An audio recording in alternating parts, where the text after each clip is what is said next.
Hi friends. Please subscribe and help us reach our first 1,000 subscribers. It's just one click for you, but it means the world to me. Your support and motivation keep me going. A huge thank you to everyone who has already subscribed. I hope you enjoy today's story. I first noticed it at her office party. A subtle glance, a handshake that lasted too long, a barely noticeable smile. His smile. Vivian's coworker, that too polite, too caring Jared, didn't hide his interest. And Vivian. She didn't look away. Something inside me snapped in that moment. It wasn't just the fear of losing her, it was adrenaline. My wife, the woman who had once belonged only to me, now seemed like a mystery to me. How was she feeling? Did she still think of me the same way she used to? Or were her thoughts already wandering somewhere out there, beyond our home, our lives? The last few years of our marriage had been like an old photograph. The brightness had faded, and only the blurred outlines of memories of who we were to each other remained. We argued over trivial things, withdrew into ourselves, avoided frank conversations. But then, looking at Vivian, laughing at Jared's joke, I knew we were on the edge. Maybe I would have left it as it was, living in silence and cold. But that night, I made a choice. If anyone was going to win my wife's heart, it would be me. Las Vegas. Sin City. Where masks crumble and rules burn. We deserved a chance to restart our marriage. And if something went wrong on this trip, well, at least we'd have a story we'd never forget. I bought the tickets, made the reservations, and said nothing to her. This trip could be our last hope. Or our final end. Ready for an adventure? I asked, handing her the tickets. She looked at me in a way she hadn't looked at me in a long time. There was surprise in her eyes, excitement, and a hint of doubt. Can we do this? She asked quietly. We have no other choice, I answered, hiding the tremor in my voice. And here we were, standing on the threshold of Sin City, ready to test our feelings in a place where nothing remains hidden. The atmosphere around us literally pulsated, penetrating every cell of my consciousness. Walking through the lobby, I could not take my eyes off the bright lights and giant advertising boards visible through the glass walls. All this promised crazy adventures beyond the hotel doors, and this anticipation made my heart beat faster. Come to think of it, are we really doing this? I whispered, gently squeezing Vivian's hand. She looked up at me, and a mischievous sparkle played in her brown eyes. I can't believe it. I'm still waiting to wake up and realize that it was just a dream, she answered, smiling. We approached the reception desk, where we were greeted by a welcoming administrator. While she was filling out our paperwork, I noticed Vivian's gaze linger on a poster advertising one of the most famous strip clubs in town. Something catches your eye? I teased, smiling and nudging her slightly. Vivian blushed slightly, but didn't take her eyes off the poster. Perhaps. You said we came here to explore new horizons, didn't you? I felt a little nervous. We had discussed visiting a strip club, but I wasn't sure Vivian would really want to. However, seeing her genuine interest now, I realized that this trip might be much more daring than I had imagined. The elevator began to rise, and the loud sounds of the hotel's nightclub began to echo through the walls. The sun had just set, and the party was already picking up steam. Vivian pressed herself against me, her body warm and soft. What are our plans for tonight? She asked, her voice low and teasing. I wrapped my arms around her waist, pulling her closer. I was thinking that we could start with dinner at the fancy steakhouse downstairs, and then maybe hit the casino and try our luck at the gaming tables. Vivian nodded, but I could tell that her mind was elsewhere. And then, she continued, smiling mysteriously. I chuckled, understanding where she was going with this. And then, I heard there's a famous strip club nearby. If that's what you're into. The elevator doors opened, and we stepped out into the hallway. Vivian turned to me with a sly smile on her lips. Oh, I'm more than interested. But first, let's see what kind of mischief we can get up to in the room, she said playfully. I was fiddling with my business card hanging on the door, my hands shaking with anticipation. At that moment I knew, this weekend would go down in history. The city's reputation as a place of freedom and unbridled fun was already being confirmed, although we had not yet checked out of the hotel. When we found ourselves in the hotel room, Vivian pushed me onto the bed with a slight smile on her lips, her hair cascading over her bare shoulders, and she lay down next to me, not looking away. Everything happened slowly, but at the same time quickly. I felt her touch like fire, every movement of her body like a wave rolling in with new strength. Vivian was not the woman he knew in everyday life. In this reality, she was liberated, full of passion, playful and at the same time powerful. Her fingers slid over his chest, her breath was hot on his skin, and he, overcome with desire, could only respond to her every movement. And so began our long-awaited adventure in Sin City. Later, we entered the club and were immediately hit by a wave of music and flashing lights. I glanced at Vivian, her eyes shining with excitement.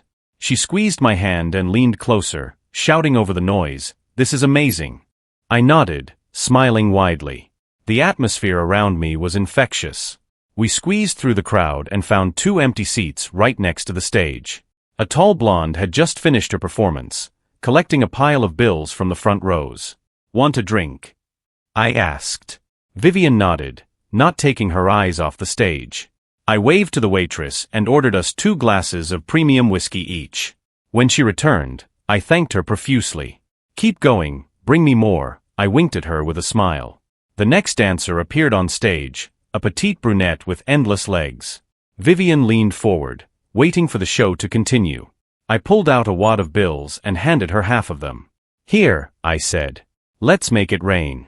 Vivian's face lit up with joy as she took the money. As the dancer approached us, we began throwing bills at the stage. She blew us a kiss, and Vivian, to my surprise, responded with something much bolder.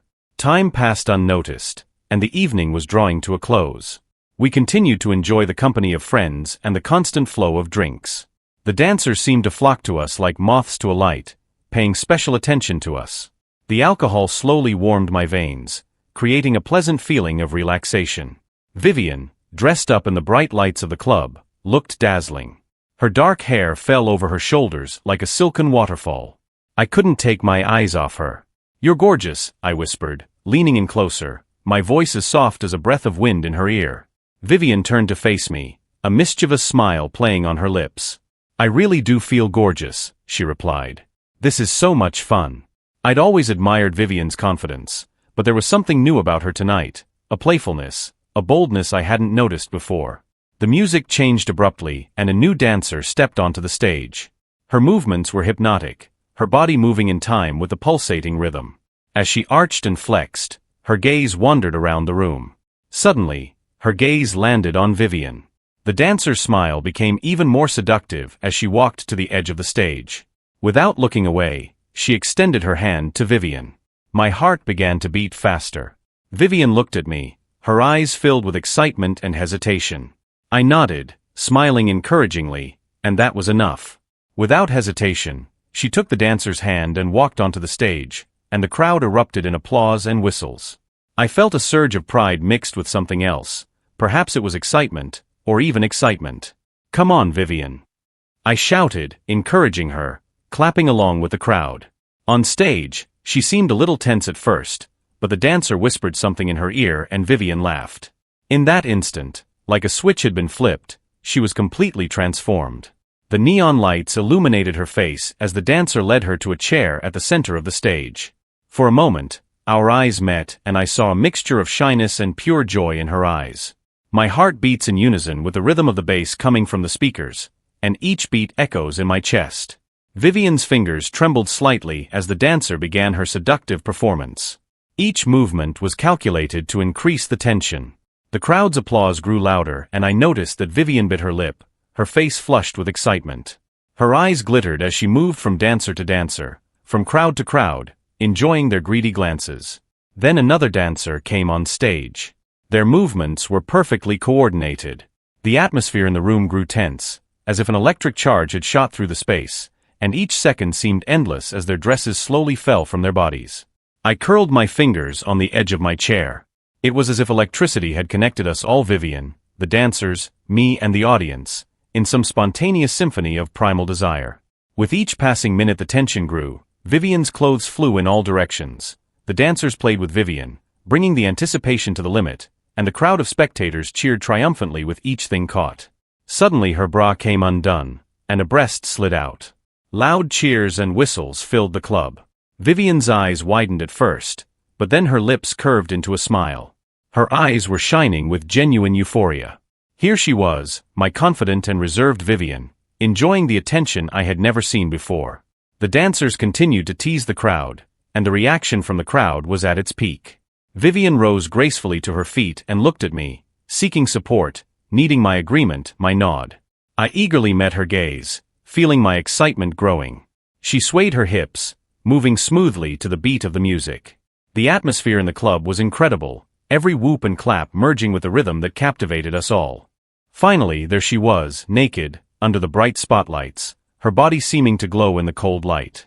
Her eyes were wide open, as if the world around her had suddenly disappeared, leaving only the stage, her movements, and me. There was something magical in every step she took, surprise and excitement mixed with a growing confidence that came over her as she approached the edge of the stage. A thin trickle of sweat glistened on her skin, emphasizing every curve of her body, which was like a work of art. The crowd roared. People clapped, whistled, threw money on the stage, heating up the tension. Among them was one person who seemed more intrusive than the rest. A tall, strong guy, slightly swaying from the alcohol he had consumed, reached out to the stage, trying to touch Vivian. She took a step back, but this only provoked him more. "Hey hottie, come here," he shouted, leaning over the stage railing. His voice was loud, hoarse, and there was a clear sense of aggression in it. Vivian froze for a moment, her confidence wavering slightly. Her eyes met mine briefly, and I saw a note of alarm in them. The crowd continued to whistle and clap, not noticing that the situation was starting to get out of control. The guy stood up from his seat, trying to get closer to the stage. His hand jerked forward, almost touching her leg. That was the last straw. I quickly stood up, feeling the blood rush to my head. This was not just irritation, this was rage. No one, absolutely no one, had the right to behave like this towards my wife. Walking up to the stage, I grabbed the guy by the shoulder and abruptly pulled him back. He turned to me, trying to mutter something, but I was already looking at him with cold determination. "She's not for you," I said, my voice level but harsh. "Who are you?" The guy tried to pull his shoulder away, but I held it tightly. "My husband," I answered shortly. The crowd around us began to pay attention to what was happening. People were turning around, some were quietly discussing, but no one was interfering. The guy apparently decided that he could show his strength, and grabbed me by the chest, trying to push me back. That was a mistake. I quickly dodged, intercepted his arm and twisted it so that he lost his balance. He cried out in surprise and fell to his knees when I pushed him towards the nearest guard. "Take him away from here," I said shortly. The guards arrived in time. Two strong guys grabbed him by the arms and, despite his muttering and attempts to break free, led him away. The crowd around me applauded, someone shouted, "Wow," but I only had eyes for Vivian. She stood on the stage, her face a mixture of surprise and admiration. Her gaze never left mine, and I could see her breathing quicken. As I returned to my seat, Vivian quickly walked to the edge of the stage. The dancers standing next to her were saying something, but she didn't seem to hear them. Her attention was focused only on me. "Are you okay?" I asked, looking into her eyes. She nodded, but her lips were trembling, as if she wanted to say something but couldn't find the words. Then, forgetting about the stage and the crowd, she leaned over, cupped my face in her hands, and kissed me. It wasn't just a touch, it was a surge of emotion, gratitude, and passion. "You just saved me," she whispered, her voice shaking with emotion. "I will always protect you," I replied, looking her straight in the eyes. The crowd applauded again, this time for the two of us. This moment was not only the highlight of the evening, but also our personal victory. In that look, in that kiss, I felt something change. Vivian saw me in a new way, and I realized that our connection was still alive. The song ended with a heavy bass and the DJ's voice came over the speakers. "Let's drink to Vivian, guys," he exclaimed, calling her by name. The crowd exploded in applause, the screams echoing off the walls. Vivian lingered on the stage for a moment, her face beaming with pride and delight. Two dancers led her backstage, picking up scattered bills from the floor. I watched her disappear behind the curtain and felt a surge of pride. Returning to the table, I took a few deep breaths to calm my racing heart. A few moments later, she reappeared on stage, dressed but with a new, unwavering confidence. Her gaze met mine again, igniting in me the same fire of desire that burned in hers. She moved toward me like a queen returning to her throne. Leaning over, she whispered in my ear, "Let's go to the hotel. I've missed you." Her voice was full of persistent passion. We didn't waste a second. We almost ran out of the club. The night air was cold, but even that couldn't extinguish the fire that burned inside us. The neon lights of the city illuminated our way back to the hotel, turning into a kaleidoscope of colors, reflecting the intensity of our emotions. God, Vivian, that was incredible, I breathed out when we approached the entrance to the hotel, and my voice was hoarse with desire. Her smile was sly, her lips trembled with suppressed laughter, but her gaze remained intent, burning with passion. I can't get the look on your face when you looked at me out of my head, she said. As soon as we entered the room, a storm of passion engulfed us. We tore each other's clothes off, barely managing to close the door. We collapsed on the bed, entwined in a tangle of limbs. I knew she felt the same, clinging to me like an anchor. Las Vegas had proven once again that it could both destroy and restore. The city at night shimmered in the windows of our room, but our thoughts were far from it. Vivian sat silently on the edge of the bed, examining her palms as if trying to process everything that had happened that evening. I stood next to her, watching her as memories of her dance, her courage, and the moment I stepped in to protect her world through my mind. You know, I didn't think I could do this, she finally spoke, her voice quiet, almost a whisper. What exactly? I asked, sitting down next to her. She turned to me, her eyes shining, but there was no longer anxiety in them, only warmth and gratitude. Go on stage. Show yourself. Letting everyone see me like this. But most of all, I didn't think you could still be the way I remembered you. The way you used to be? I asked, not quite sure where she was going with this. She nodded, her lips curling into a small smile. I felt like myself again when I was with you. You did something incredible today. When you stood up for me, it was like everything came back. Like I could trust you and myself again. I felt a warmth building inside me. This evening, despite all the tension, had truly been a turning point for us. I haven't lost you, Vivian, I said, covering her hands with mine. And I won't let you go. She looked at me, her eyes filling with tears, but she didn't turn away. Instead, she leaned in, and our lips met in a long, tender kiss. We were whole again. Not a couple who just live together, but two people who love, support, and respect each other. This trip to Las Vegas became more than just a vacation. It became our second chance. We left behind mistrust, quarrels, and resentments to start all over again. When the morning brought the first rays of the sun, Vivian slept, snuggled up to me. I looked at her and understood that now everything would be different. We would work on our relationship, we would talk, listen, and appreciate each other. Las Vegas gave us not only adventures, but also a new beginning. And most importantly, we again became those who are ready to fight for their happiness. Together. And that's where today's story ends. Thank you for watching to the end. If you enjoyed it, don't forget to like and comment. We'd love to discuss this story with you. See you in the next video.